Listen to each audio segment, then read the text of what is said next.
All right, so before we get started doing some jelly printing, let's talk about the supplies we have here. So I have two 5x7 jelly plates here. Now, you could also use an 8x10 jelly plate. That would work as well. I'm printing on some printing paper that I've just cut in half. If you have a 8x10 jelly plate, you could use a full sheet. We're doing the printer paper simply because it's a lot less expensive than doing it on cardstock. Once you've got some experience, you could print right on cardstock because you'll be a little bit more confident about how it's going to turn out. But if you're a beginner, doing it on printer paper is an excellent way to start, because if you have prints that you're not liking as you're starting out, as you're learning, it's not a huge expense. So for the most part, I'm doing the printer paper. There will be a few times where I'm using other paper, and I'll share then what type of paper I'm using and why. So for the first, also I'm using a 6-inch brayer. It just works really, really well for this size of jelly plate. You could use a smaller one. If you have a smaller one, you may want to wipe between colors just so that we're not transferring color from one thing to the other. And I just realized I didn't clean this off from yesterday. So for the most part, the base of all of the prints that I'm going to do in this class are going to be with Speckled Egg, Broken China, and Prize Ribbon. And I chose to use Oxide because I really liked how they blended together. But first off, let's do a comparison between just regular Distress ink and Oxide. They're very, very similar. So if you only have the regular Distress ink or a regular die pad, you could definitely use it and get very similar results. By using the same colors as a base color, you'll be able to see how the different techniques work rather than seeing all the different colors and not really being able to compare them to each other. So the first few videos in this class are going to be just doing jelly printing, and we're going to come up with a bunch of different prints, and then I'll show you how to create 4 very simple versions of cards that could be used with many of the prints that we're making. So as you saw, I just put a line of each of the colors on my gel plate.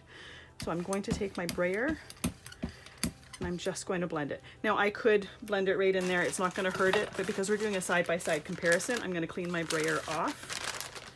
And to clean it off, the best way is using some baby wipes and then some paper towel to dry it. I do have some scrap paper beside. I could brayer it off, but it doesn't do it completely when we're working with ink pads. All right, so I'm going to leave that on there. There's still a lot of ink on that brayer, and we're going to use it for the next print. So put your paper on your jelly plate. And what you want to do is you want to make sure that you rub your whole plate to get really good contact with that paper, because any place that it's not touching the print or the plate is where ink is not going to transfer. So then we can lift it up. So that there is the regular Distress ink, and here we have Oxide ink. So you can see this is very, very similar. And I can even go back and take another print, and it's going to be just a lot lighter. Now I had just cleaned my plate last night, so some of the beating up with the Oxide is because I just cleaned my plate. All right, well, there's no ink left on that side and very little left on that side. So let's ink it up again. This time I'm just using the Oxides. And I find that you usually can get 2 prints out of the ink from a brayer before you really need to add some more ink to it. So see how there's still ink on that brayer, and see how that second time taking the print, it just blended a little bit more evenly. That seems to be what is the most consistent with using the Oxide sprays. I find that it tends to blend a little bit more easy, and I tend not to get as much of that little spotty look to it. That's why I chose to use the Oxides. So because these are ink pads, they dry super, super quick. So I really don't need to lay them aside individually to dry. I can just layer them on top of each other. Now let's take that up a notch and get a little bit of texture in there. So I'm going to ink my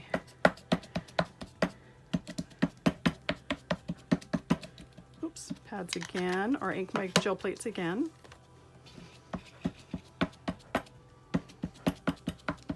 And if you find your ink pad is a little bit dry, make sure to re-ink it so that we get a decent amount of ink on your plate. And obviously these techniques will work with any colors. I just like these 3 colors together, and I like the ombre look. I just think it looks pretty. A little bit more interesting by doing the ombre look. So this plate is 5 by 7. The cards we're going to make are need to be cut down to 4 inches by 5 1/4 to go on the front of a card.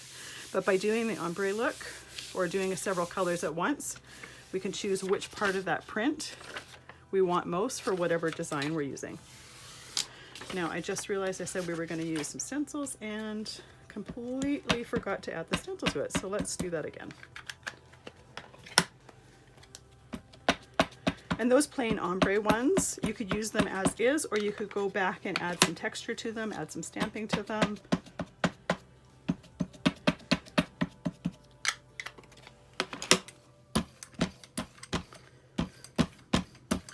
All right, now let's not forget the stencil. So I have just a very simple water drop stencil. And what I'm going to do is add some darker ink. This is Chipped Sapphire, just because I want you to be able to see the different color from the background. So I'm going to use my smaller brayer here and blend it on there. And now let's take that and move it over here. Let's do it. No, let's do it this way. Really, either way would absolutely work.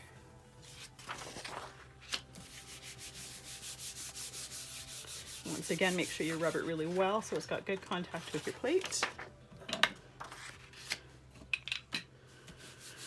This one here, because the stencil is still on it, I want to make sure to press just a little bit harder and press that paper into the stencil there.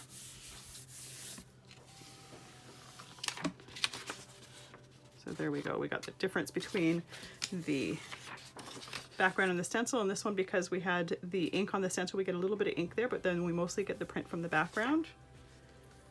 And then from there, we can go back. And this portion is really just about playing with techniques and accumulating some different prints that we can choose from later. And we're really going to be accumulating a whole lot of prints.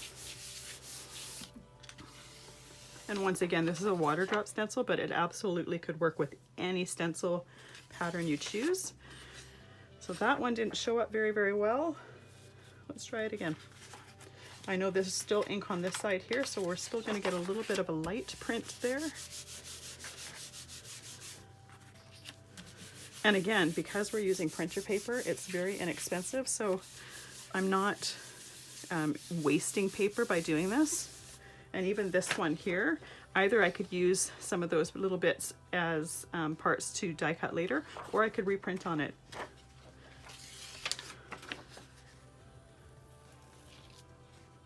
So once again, that didn't really show up. Let's see what happens when we do this. Oh, that looks cool. So this is part of the fun of jelly printing, is just playing around, seeing what happens. So in the next video, we are going to start playing around with stamps as well as dies as a way to get some extra texture onto your plates.